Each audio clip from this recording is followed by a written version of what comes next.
is titled Shakespeare's Sister, Women's Voices in Literature and Art. And on the left is, a typical Cubist representation of womanhood by Pablo Picasso, the Cubist painter of 20th century. And the title of my presentation takes its resonance from the lecture yesterday by Professor Bhim Singh Daya, who talked about Shakespeare. Now, what a great, grand, awesome literary genius. No one else like Shakespeare. But as it led, Virginia Woolf, the modernist writer who wrote with stream of consciousness technique, she wondered what would have happened if Shakespeare had had a sister named Judith. Now she talks about this and other gender-related issues in her short book, A Room of One's Own. And I was fortunate to have read it when I was very young. And I had always taken my room for granted. And then I realized that having a room of one's own and an independent income is the key to independence in thought as well as in expression. So here goes. This is my plan. I'll be giving you a brief theoretical framework. Then we'll talk about growth and development of women's movement. And then my favorite section, articulation and artifacts. And then, of course, resonances, among literature, art, film, media, cartooning, everything that we have and enjoy today. Now, as usual, I will be taking images from famous painters throughout the ages. And this time I have selected images by women, of women, and of women, by women, but also by men. So these are the unconscious reflections of what we think about women, how we perceive them, how we perceive their role and their identity in any given point in time. On left is a portrait of a woman by Modigliani, the Dutch painter. He always painted women with long faces and long necks. So बहुत ही recognizable style है, पर आप देखिएगा कि किस तरह से, किस अदा में और कितना decorously ये बैठी हुई हैं. So women were represented as contained creatures throughout the ages. But on right, we have a painting by Arpana Kaur, the contemporary Indian painter, and this painting is titled Prakriti. So Prakriti as the creator on top and Prakriti as the destroyer at the bottom. So, there is a huge stereotype going that Indian women are very contained, Indian women are this, Indian women are that. So my attempt in this presentation would be to explore these stereotypes, but more than that, see that there is so much life beneath these stereotypes. There is so much more happening in women's lives, in women's minds, and in the realm of women's creativity. So let's talk about the theoretical framework first. And the term feminism can be used to describe a political, cultural, or economic movement aimed at establishing equal rights and legal protection for women. So it involves a lot of political and sociological theories. It also has a distinct literary theory of its own. The feminist theory as a sociological and political, rubric of theories. We have these theories, when they all come together, they advocate gender equality for women and campaigns for women's rights and interests. On the right, you will see in the background, the black and white image is an image from the beginning of first wave feminism, women's suffrage. And then we have this very interesting book by Toril Mue, Modern Feminist, Revolution of the Ordinary. So first, it's very interesting to ask the question, what is a woman? Because for each of us, there is a different image. Those of us who are daughters, those of us who are mothers, those of us who are caregivers, and of course there are, the negative roles so happily ascribed to women, and the fractured women's psyche, as you see by a Japanese sculptor on extreme right. On extreme left is an ancient Egyptian sculpture. It is a fertility, uh, uh, sculpture or figure of woman as the one who bestows, as the one who creates, as the one who gives birth to the whole creation. Then we have the image of Didar Ganj Yakshi from ancient Indian set of sculptures. Down below is a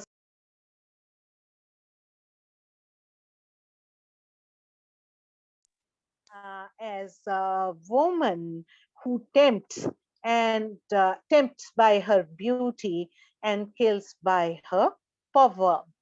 Then we have the dancer figurine from Mohenjo-daro, the most ancient and extant figurine of a woman. So, and on the right is, one woman containing many identities. It is by a Japanese sculptor, Yoshimoto. And then we have, over the ages, a history of stereotypes. There is the Madonna stereotype in the first two images by Raphael, the Renaissance painter from Italy.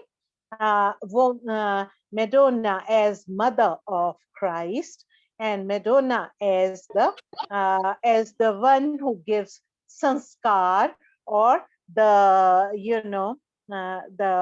framework of care and love, affection, and sacrifice. On the right is an image, a painting by Botticelli, another famous Renaissance Italian painter.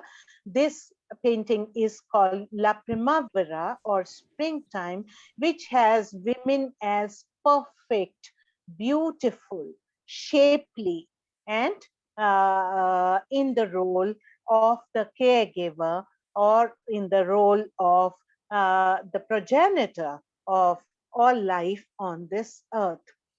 In the center, in white clothes, are the three muses, and center there is Spring herself, goddesses and the graces. You can see the painting more closely now. Now, ideal woman stereotype, Shakuntala in Abhignan Shakuntalam, but women are always a mystery. Even today, people say that no one can know what goes on in the heart and mind of a woman. So Mona Lisa, the famous stereotype, women as hothouse flowers, so evocatively described by Marie Wollstonecraft, the first wave feminist. And these paintings are by Edouard Manet, the French impressionist painter. Then we have women as strong, women are delicate, but always decorous. So on the left, there is a famous and very well loved painting by Frida Kahlo, the Mexican woman painter, where she is aggressive as well as vulnerable, and whether she wants it or not, she is protected as well as threatened by society. And through the eyes of the artist, another image by Modigliani. Then we have the predatory and the prey. This is my favorite slide. On left, you have this giant spider. Look at that. Look at the proportion, you know. People are walking under the sculpture. Now, the title of this sculpture is very interesting. It is La Maman, that is the mother as mommy spider, and there are so many resonances in this title which redefines the role of mother or the perception of mother as we have it even today in society. And then, of course, on right is a painting by Dante Gabriel Rossetti, and 19th century, where woman is protected by other women, and where she finds, woman is supposed to find comfort, refuge, relief, and fulfillment in being surrounded by her loved ones. So come to the theoretical framework. Maggie Hum and Rebecca Walker divide women's movements or the feminist movement in three waves. The first wave, 1840s to 1920s, votes for women, property rights, educational / occupational equality. So the first wave focused on the basic right to vote, right to property, right to education, and right to work. It is amazing to think that even in America, even in Britain, women did not have these rights till very recent times. Come to the second wave, 1960s to 1990s, workplace inequalities, the glass ceiling, sexual violence, reproductive rights. So, and we have a lot many theorists and a lot many writers, lot many painters who have, you know, expressed these concerns through their creative oeuvres, but we will talk about them later. Come to the third wave, 1990s to the present, even though people have said that now we are in the fourth wave, or some say we are in the fifth wave, and some say that we are in the age of post-feminism. But the third wave focused on intersectionality, third world feminism, LGBTQ rights, and queer politics. The question of women's identity took the center stage. Now, people who say that there is the fourth wave, they say that fourth wave is from 2008 to present day, combating sexual harassment, assault, and misogyny. Other, of course, sections overlap slightly, but by and large, there is consensus on what each wave dealt with or focused on. Now come to the main concerns of the theoretical framework of feminism. On the left is a painting by Frida Kahlo as Woman as Earth. Now, we have the main concerns as women's legal rights, right of contract, property rights, voting rights. As you all know, even though the law has granted equal right to property to women in India, most of us cannot imagine asking for our share of property in our ancestral property. शर्म आती है लोग क्या कहेंगे भाई क्या सोचेगा क्या हम वापस कभी भाई के घर जा पाएंगे? All these issues, but each of these issues takes a different color and a different intensity in the continent or the country it is based in. Secondly, women's right to bodily integrity. This is very important, and autonomy for abortion rights and for reproductive rights, including access to contraception and quality prenatal care, etc. Amazing to think that in certain countries, women do not have a right to abortion. Women do not have, in certain religions, women do not have a right to contraception. So, when we talk about this theoretical framework, the idea is not to fight men. The idea is not to indulge in a blame game. The idea is to regard women as human beings, as well as we take our society in collectivity and life as participatory human beings. The third concern is protection of women and girls from domestic violence, sexual harassment, and rape. And lastly, we have workplace rights, including maternity leave and equal pay, against misogyny, that is hatred for women. अक्सर कहा जाता है कि लड़ाई की तीन वजह होती है वगैरह वगैरह, and against other forms of gender specific discrimination against women. Now, we are not saying कि फेमिनिज्म ले आने से रातों रात दुनिया बदल जाएगी या ये सब ठीक हो जाएगा. सबसे पहली बात और सबसे इम्पोर्टेंट बात तो ये है कि इन इश्यूज को वैलिड समझना, इन इश्यूज के ऊपर बात करना और एक दूसरे की बात की इज्जत रखना. So now I have collected some cartoons which are, which take a tongue-in-cheek view of feminism, and I feel that it is very important to laugh at ourselves also. The wild rose, which requires careful handling, that was the definition of women. And in first wave feminism, woman does not want to be protected. और आप देखेंगे कि pink dress तो है, but woman is a firebrand, और अपने छाते से वो किसी की आंखें तक निकाल सकती है. दूसरा आप देखेंगे tongue in cheek look at men's roles, where usually men had a right to work, to enjoy, to go out. Here, holding his own, men are having to prove that they are equal to women, and mommy has gone to the movies and daddy is looking after the bachas. Now, origin and development of a suffragette. इसको देखे. At 15, she is a little pet. At 20, a little coquette. Coquette is a flirt. At 40, oh, not married yet. So at 50, she is a suffragette.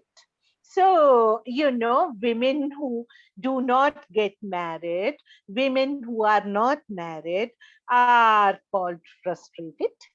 They are also called very aggressive. They are also called, always stuck on women's rights and women's issues. So these are these cartoons, while they reveal what happened in first wave feminism, they also reveal, how even women's movements have been placed under certain stereotypes. So this is more theory on first wave feminism, and the wave formally began at the Seneca Falls Convention in 1848, when 300 men and women rallied to the cause of equality for women. And this is a photograph from that time. Okay, so come to second wave feminism, a painting by Pablo Picasso, fractured identity, multiple identity, and Carol Hanisch coined the slogan, "The personal is political," as Divya ma'am has already told you. And this became synonymous with the second wave. And second wave feminists saw women's cultural and political inequalities as inextricably linked and encouraged women to understand aspects of their personal lives as deeply politicized and as reflecting sexist power structures. हम लोग ज्यादातर लोग हम बड़े अदा से बड़े घमंड से कहते हैं कि हम पॉलिटिक्स में नहीं पढ़ते हैं जी, लेकिन each and every aspect of our identity, our life,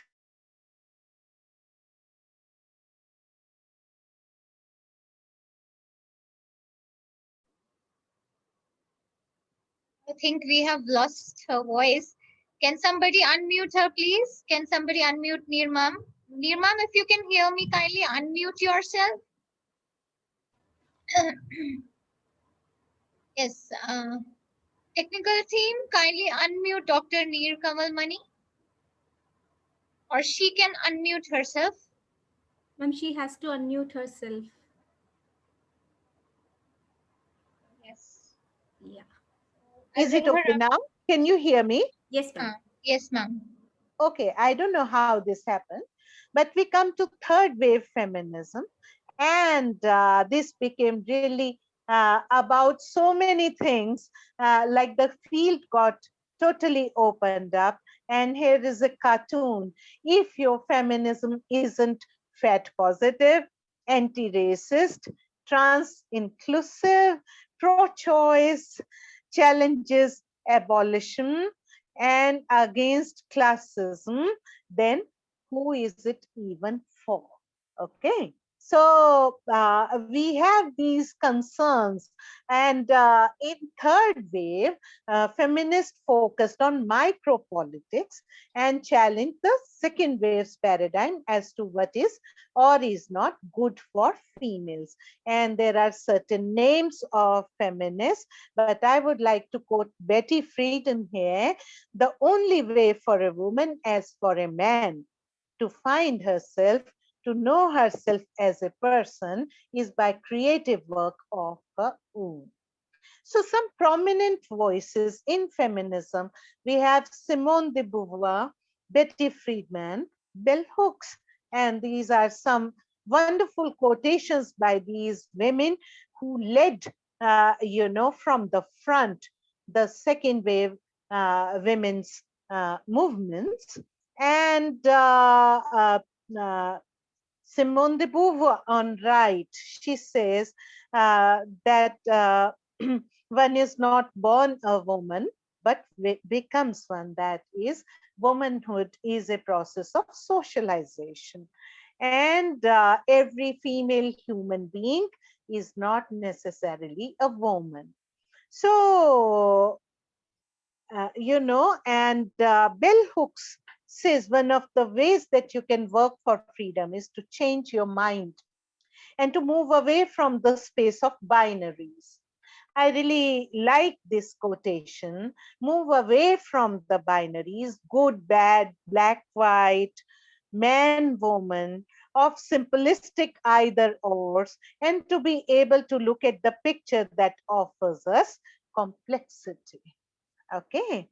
So I have discussed briefly some of the famous movements in feminism, sub-movements, and feminist stance.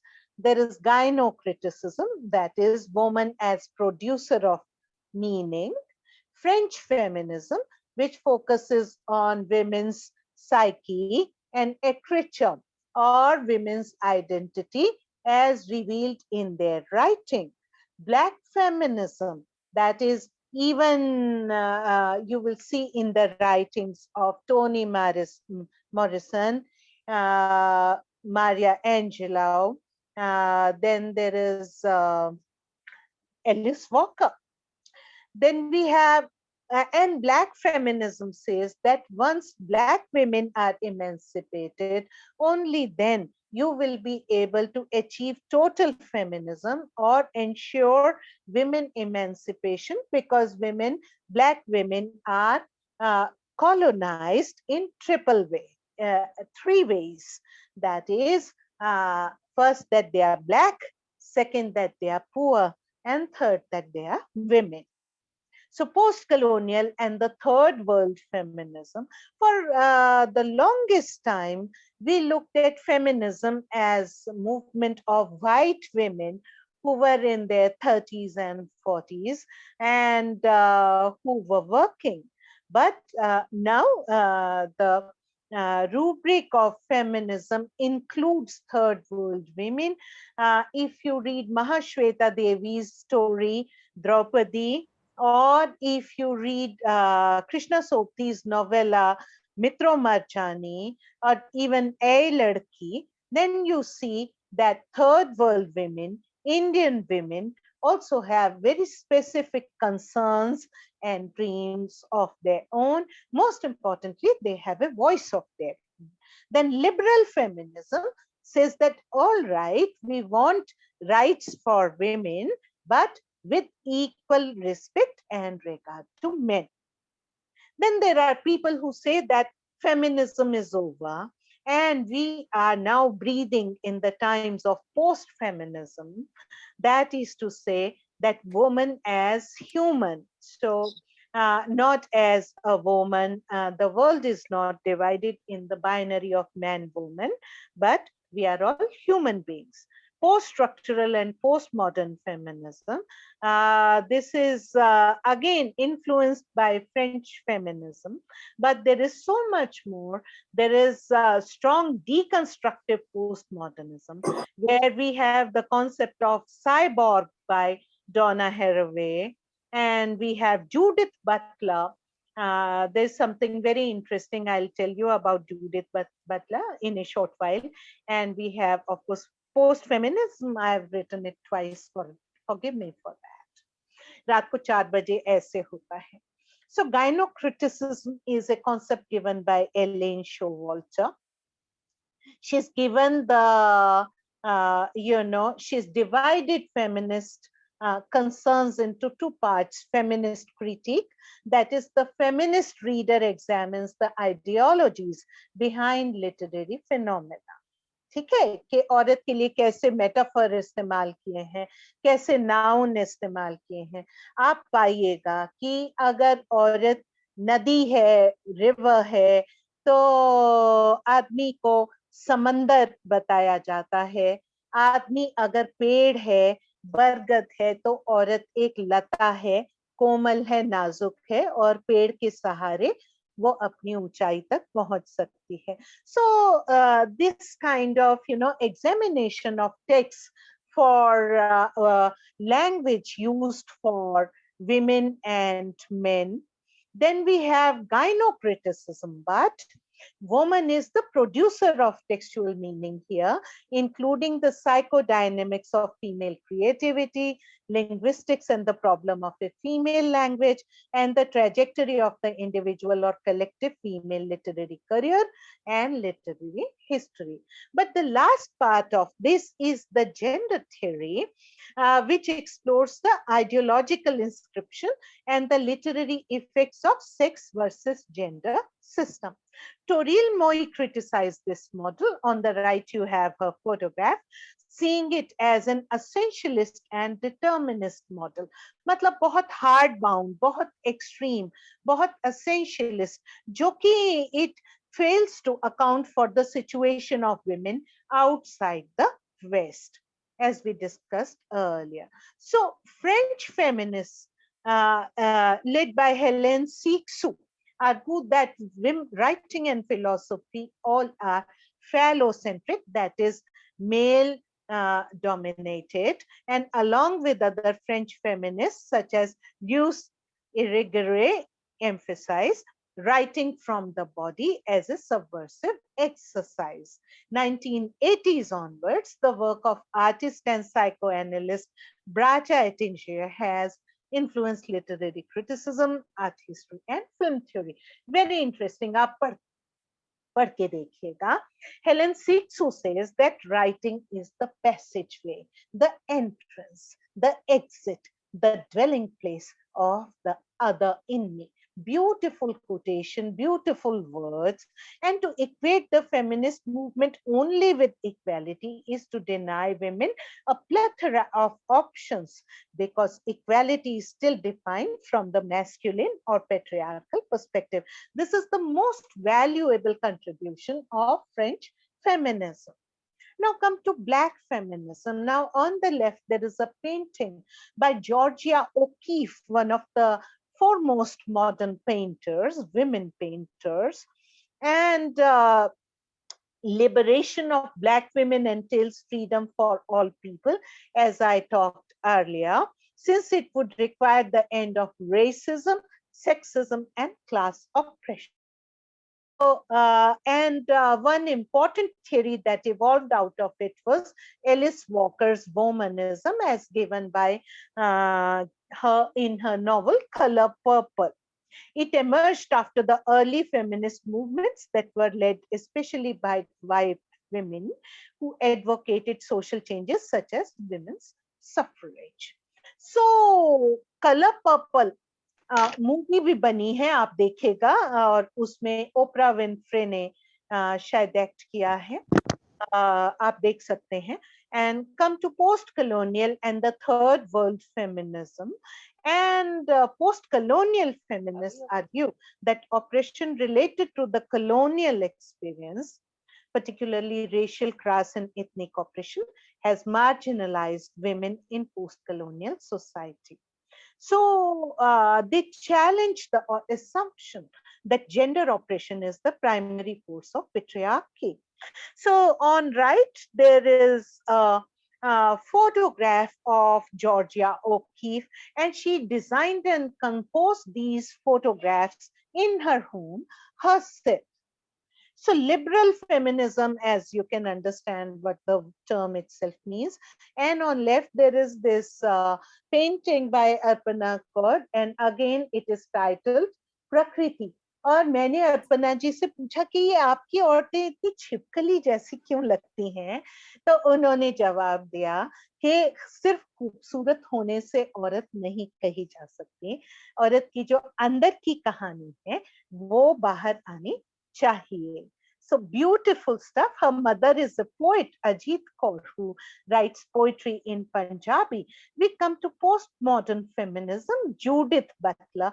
And you must have heard of Salem witch trials, where any woman who went against the mainstream patriarchy or the mainstream thought processes was branded a witch and burnt on the stake.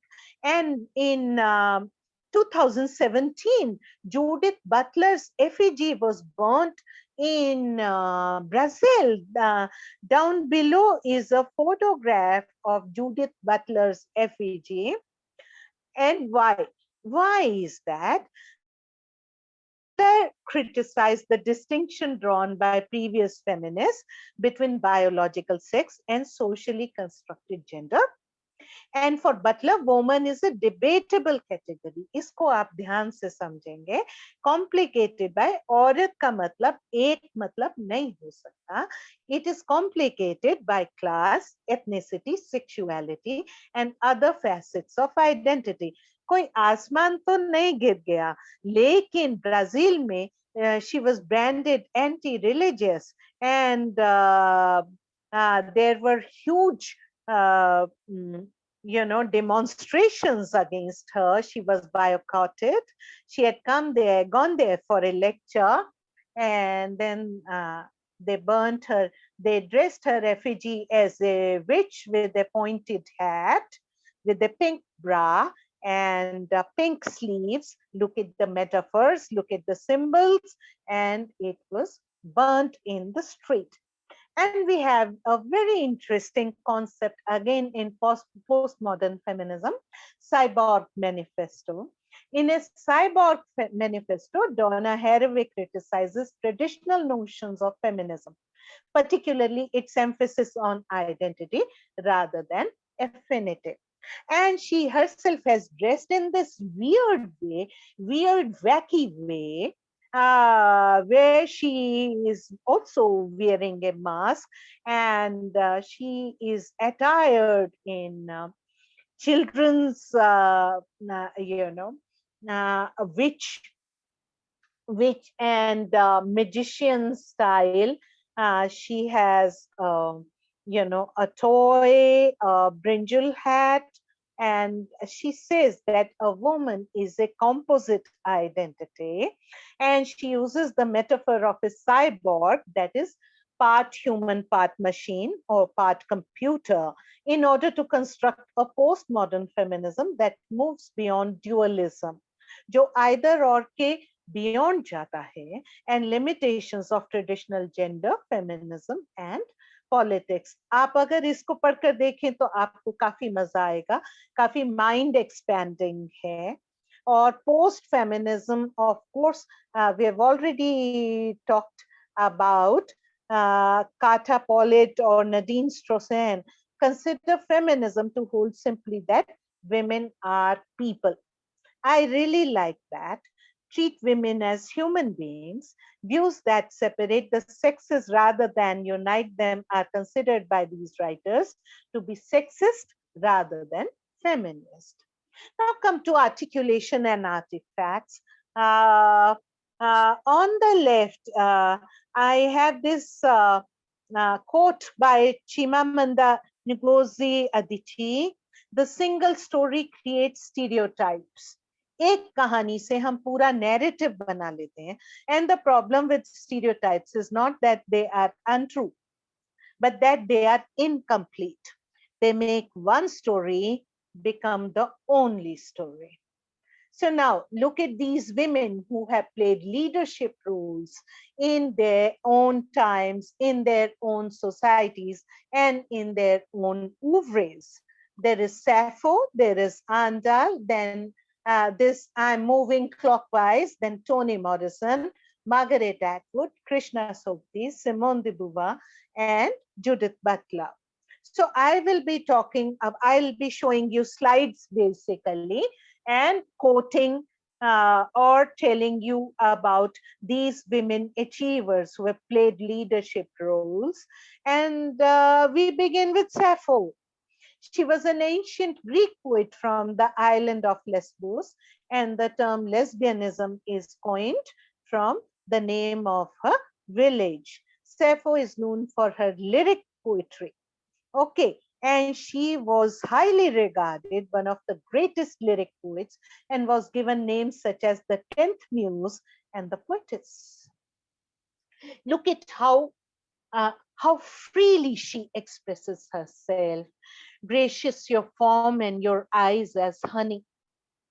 This she is talking about another woman, her love for another woman. Desire is poured upon your lovely face. Aphrodite has honored you exceedingly. And there is another fragment, only fragments survive. And you come to Andal, the Tamil Bhakti poet, 7 to 9 AD, India. God be bound in serene shimmer of spiraling prayers. My body blazes fire me into his cosmic flame. Scotch desire doused me in his grace. She was in love with Krishna or Vishnu, and she addressed all her poetry to her God. And every night she would weave a garland of flowers, and in the morning her father would go and he would dedicate that garland to Vishnu. Okay, so it's not that in India there was always the Parda convention, or that Indian women were not, free to express themselves, what happened in their minds, in their souls. They were very much free, as you can see in poetry of Andal. Come to Doris Lessing, a Jewish woman, her famous book, The Golden Notebook. So, in red, there is a quote. What's terrible is to pretend that second rate is first rate. आप इस बात को समझिएगा बच्चों. To pretend that you don't need love when you do, you have to acknowledge what you actually feel. or you like your work when you know quite well you are capable of better. Never settle for second best from yourself or from others. Adrienne Rich, The Dream of a Common Language. Now, her line, no one has imagined us. That is women. We want to live like trees. Women want to live like trees. Sycamores blazing through the sulfuric air, dappled with scars. Dard to hoga, zakhm to milenge, but still exuberantly budding. Our animal passion rooted in the city. Wherever we live, we have to be in touch with our desires, with our passions, and with our commitment to express ourselves. As Cheryl Strayed has said, certain lines have become like incantations to me, words I had chanted to myself through sorrow and confusion. Toni Morrison, who doesn't know Toni Morrison, beloved? I quote one line, we die. That may be the meaning of life, but we do language.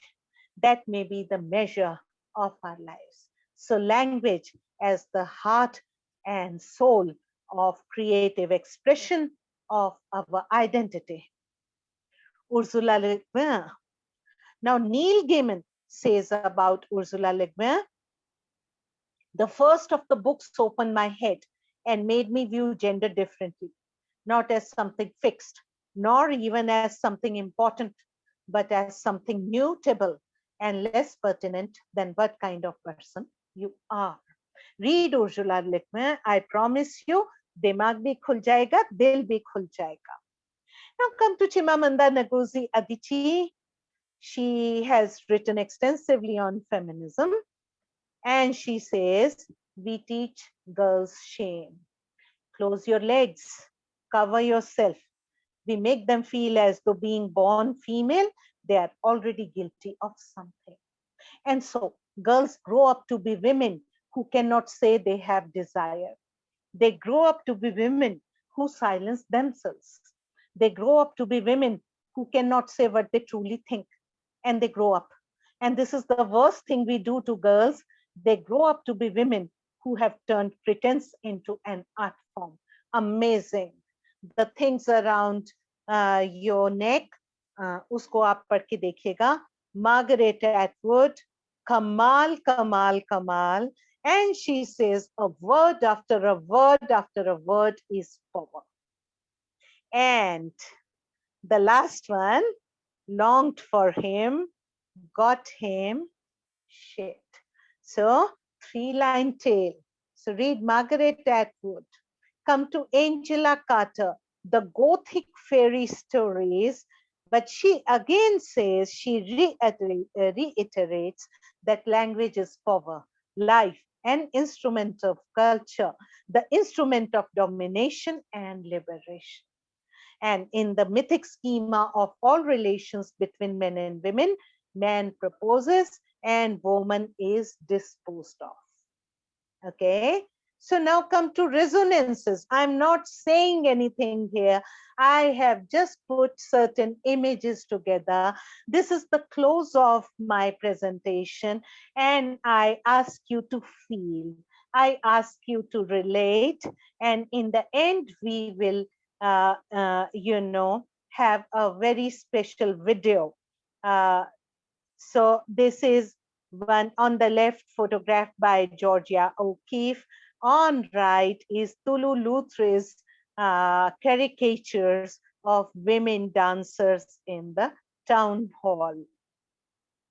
Angela Carter's book of fairy tales, where um, people eat each other, where there are no happy endings, where there is, women are not always in idealized roles.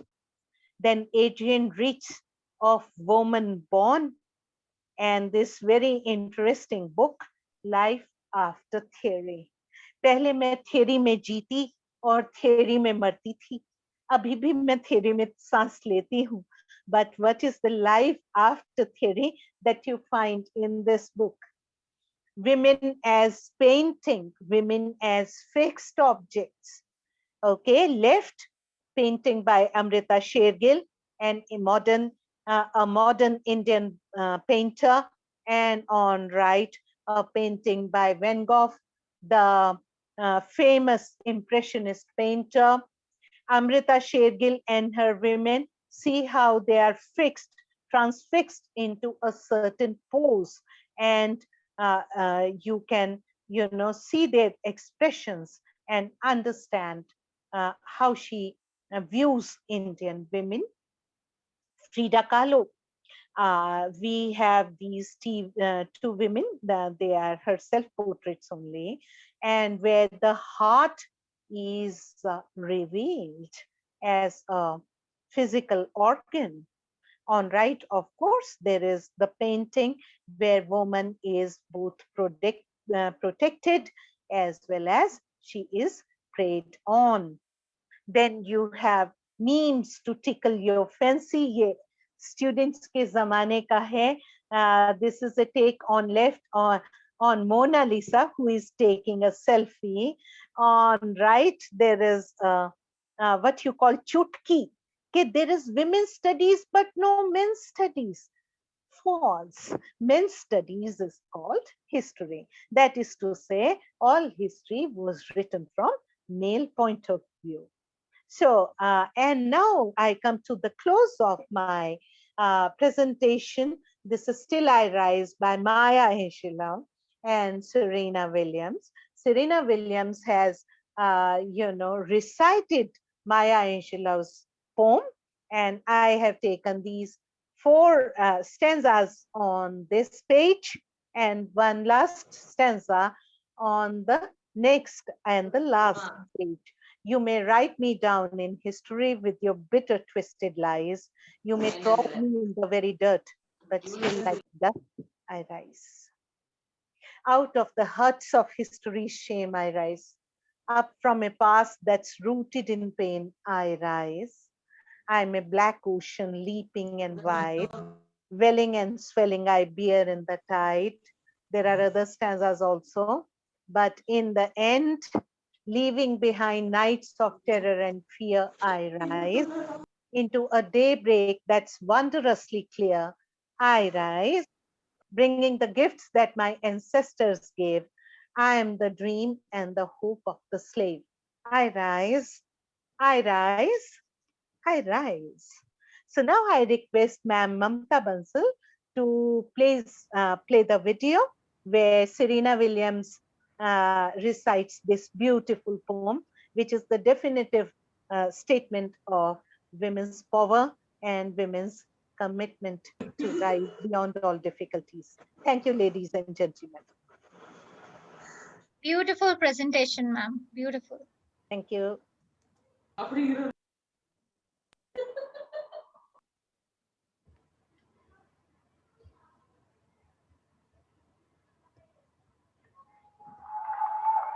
And the Wimbledon champion of 2015, Serena Williams.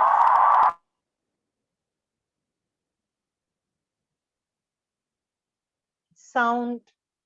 Down in history with your bitter, twisted life. And the Wimbledon champion of 2015, Serena Williams.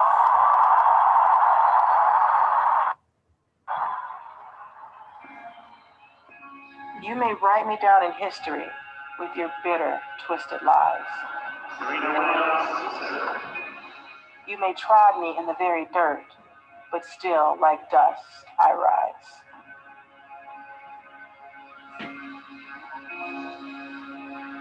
Just like moons and like suns, with the certainty of tides.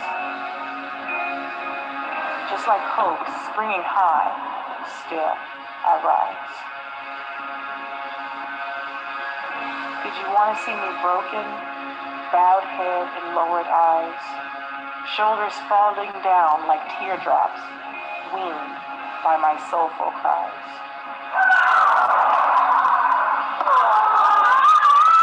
Out of the huts of history's shame I rise, up from a past that's rooted in pain I rise. I'm a black ocean, leaping and wide, welling and swelling I bear in the tide.